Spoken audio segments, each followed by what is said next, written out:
Um...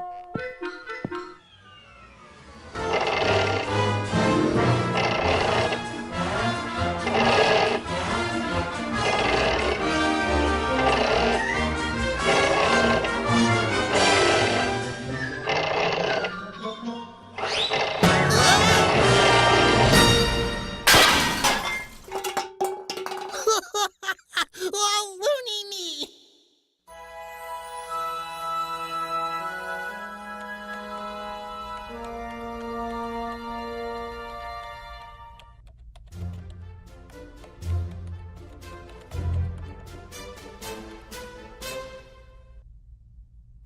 Stand by. Positions, everyone. Take two. Quiet on the set. Cue talent. Hello?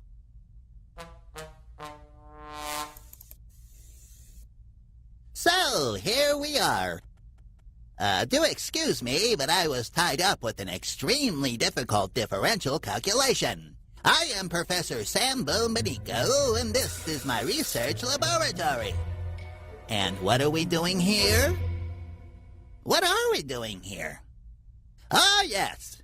Together, we are going to go on an extremely interesting and I hope most enjoyable journey that will reveal the secrets of physics, the science that tries to discover the laws that govern natural phenomena. We are going to learn why objects fall, how bicycles fly, what airplane pedals are for, what an atom is made of, and...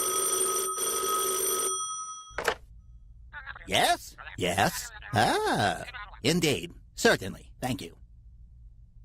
Excuse me. I am told there has been a bit of confusion.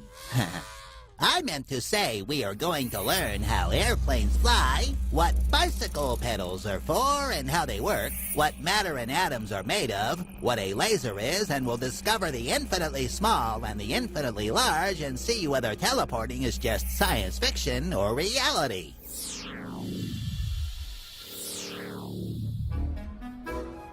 Uh-oh. So, neighbor, how's it hanging?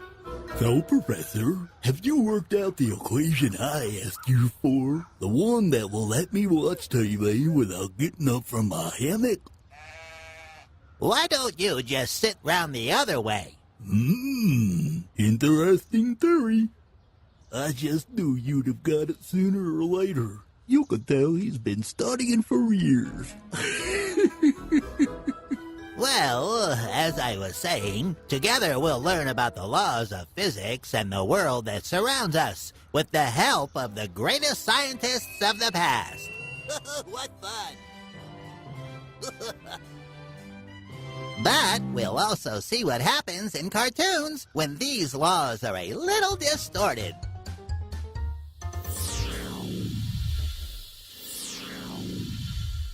And I can tell you that happens very often. To explain all of this, I will use my computer. The screen behind me. Psst, psst, the screen. Stand by. Positions, everyone. Take two. A film projector. Ali, I love you. You're swell. You're terrific. Give me kisses. No, not that. Stand by, camera one. Then we'll have a chalkboard. Pan right. And a few other things to examine that you'll definitely enjoy.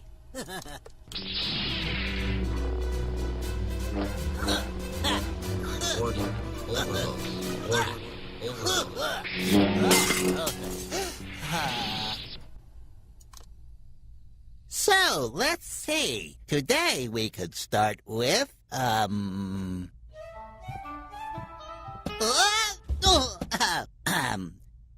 gravity. Yes, we could start right here.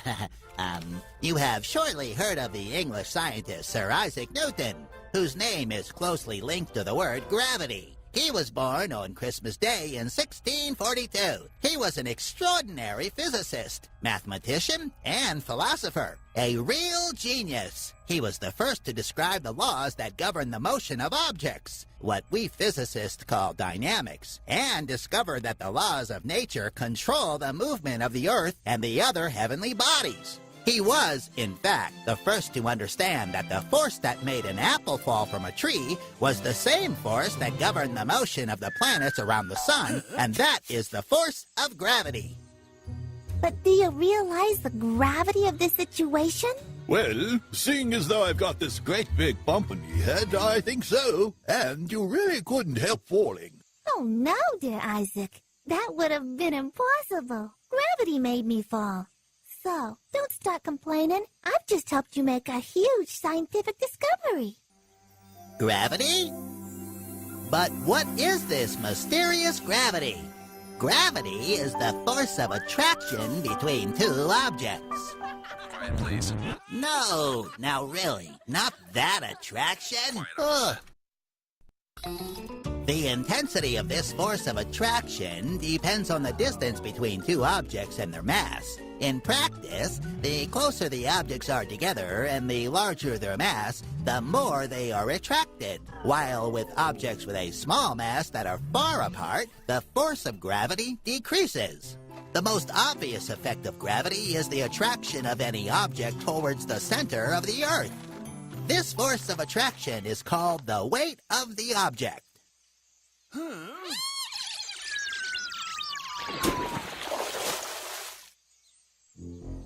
Any body suspended in space will remain in that state until made aware of its situation.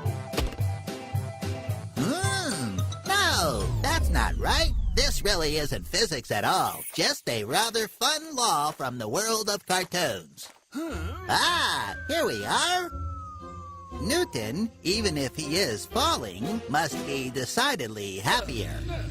Can you get me out of here? Now, though, I'm not so sure. Other scientists study the force of gravity. Before Newton, Galileo Galilei, the famous astronomer and philosopher born in 1564, closely observed the way objects fall to the ground. Uh-oh.